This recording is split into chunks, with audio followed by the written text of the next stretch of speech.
দেশপ্রেমের ঊর্ধ্বে হলো মানবতা। তিনি উগ্র জাতীয়তাবাদের ঘোর বিরোধী ছিলেন। তার দেশপ্রেম ছিল বিশ্ব মানবতার সঙ্গে একাত্ম।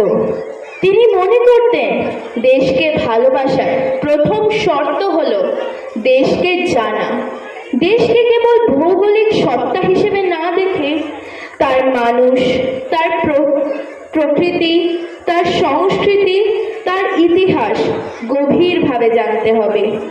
কবি রজনীকান্ত সেন তার দেশপ্রেমেও একই চিন্তাধারা পোষণ করতেন। তার রচনায় ফুটে উঠেছে আত্মমর্যাদা, স্বদেশপ্রেম ও স্বাবলম্বিতা। কবির কালজয়ী দেশাত্মবোধক গান, যার মাধ্যমে এই ধারণাটি আরো বেশি জনপ্রিয়তা লাভ করেছে, সেটি আমাদের পরবর্তী উপস্থাপনা। কবি রজনীকান্ত সেনের গান অবলম্বনে নৃত্য, মায়ের দেওয়া মোটা কাপড় মাথায় তুলে নিয়ে রে ভাই। বনি ভাই বোন, তোমরা যেখানে বসার জায়গা, তোমাদের বসার জায়গায় তোমরা চুপ করে বসো, এবং যে সমস্ত কর্মীবৃন্দ দায়িত্বে রয়েছেন তাদেরকে অনুরোধ করছি আমাদের ছোট ছোট ভাই বোনদের চুপ করে একটু বসিয়ে রাখার জন্য।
আমরা সবাই মায়ের দেওয়া মোটা কাপড় মাথায় তুলে নিলাম।